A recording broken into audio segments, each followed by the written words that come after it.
अपनी बात रखने के लिए।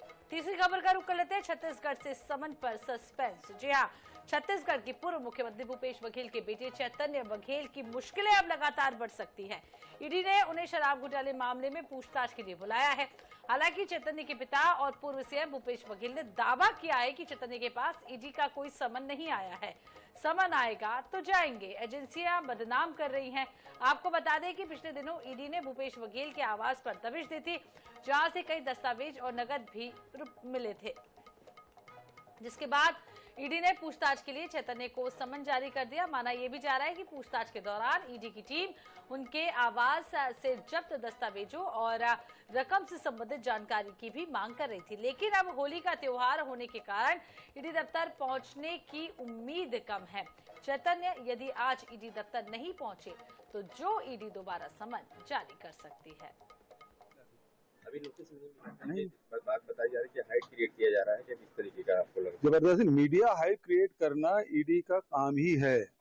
नोट गिनने की मशीन किसी पोर्टल में चला दिया, नोट गिनते हुए मशीन को दिखा दिया गया, तो ऐसे मीडिया हाइट क्रिएट करने का काम ईडी का है। बदनाम करने को एजेंसी के उपयोग इसलिए किया जाता है कि किसी सामने वाले को बदनाम करना। जी, तो इसी खबर से विस्तार से जानकारी के लिए हमारे साथ जुड़ गए हैं विशेष संवाददाता गौरव शर्मा। गौरव, समन भेजा गया था 10 तारीख को, अभी तक तो हम यही बता रहे थे, और आज ईडी के सामने पेश भी होना था, लेकिन अब पूर्व मुख्यमंत्री भूपेश बघेल तक कह रहे हैं कि कोई समन ही नहीं आया है। क्या कुछ है पूरी सच्चाई? देखिए, इस बात की जानकारी निकलकर सामने आई थी कि 15 मार्च को ईडी पूछताछ करेगी। आज 15 मार्च है। पूछताछ के लिए सुबह से ईडी दफ्तर के बाहर जो ईडी के अफसर है वो यहाँ पर बैठे हुए थे।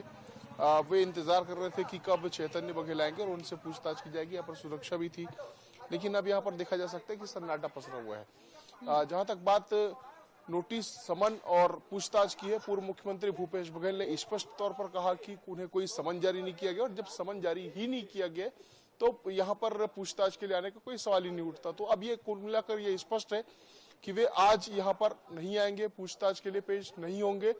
ये जरूर है कि उन्हें कोई समन आधिकारिक रूप से जब जारी किया जाएगा तो वे पूछताछ के लिए आ सकते हैं, क्योंकि उनके घर पर जब दबिश की कार्रवाई हुई थी तो 33 लाख रुपए नगद मिले थे। इस बात की भी जानकारी पूर्व मुख्यमंत्री भूपेश बघेल ने दी थी, और साथ ही साथ कुछ दस्तावेज भी मिले थे।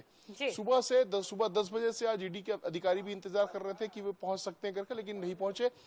ये जरूर जानकारी दी गई है कि जो दस्तावेज, जो जानकारियां चैतन्य से मांगी गई है, उसे वे अपने वकीलों के माध्यम से या किसी अन्य माध्यम से कब कोर्ट ईडी के समक्ष पेश करेंगे, इसके संबंध में वे वकीलों से बातचीत कर रहे हैं।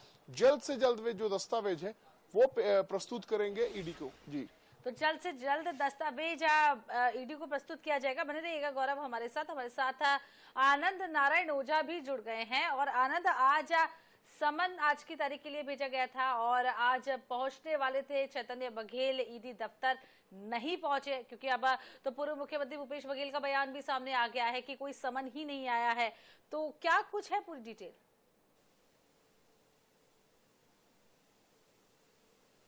डिटेल ये है कि ये जो ईडी और उसके जो अधिकारी होते हैं वो दिल्ली स्तर घर से छापे का कार्रवाई कर रहा था, तो जो घर के वीडियो भी आया था नोटिस देने का या वो ईडी के अधिकारियों ने दिल्ली में मीडिया को दिया था। तो आज भी मामला चल रहा सुबह से मीडिया में आज सम्मत जारी हुआ है और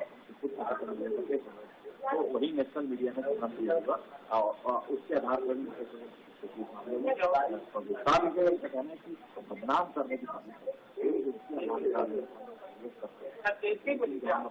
यही कर रहे हैं। सर भी है, पूरा परिवार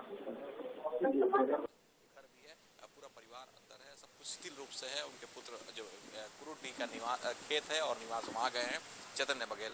तो जब सब कुछ एजेंसियां मांग रही है, हम सामान्य रूप से उनके सामने पेश हो रहे हैं और जब सब कुछ उपलब्ध करा रहे हैं, तो बदनाम करने वाली बात क्यों है कि मीडिया में क्यों चलाई जा रहा है? मेरे सामने नोटिस या फिर सम्मत भेजे, उसका हम बिल्कुल जवाब देंगे।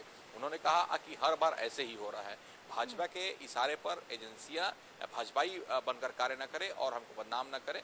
जो चीज उनको प्रस्तुत करना है वो हम प्रस्तुत कर दे रहे हैं। आगे कार्रवाई होना नहीं होना, क्या होना, ये अलग का विषय है, लेकिन ऐसे मामलों में बयान हम तक ना आए, क्योंकि तो कुल मिलाकर देखना होगा आगे क्या कुछ होता है, क्योंकि भूपेश बघेल का जैसे ही बयान बयान सामने आया है, तो अब कहानी कुछ और ही नजर आ रही है। देखना होगा कब समन भेजा जाएगा, कब पेश होंगे, और आज तो कुल मिलाकर नहीं पेश हो रहे हैं चैतन्य बघेल। बहुत बहुत शुक्रिया आप दोनों का हमारे साथ जुड़ने के लिए और तमाम जानकारी साझा करने के लिए।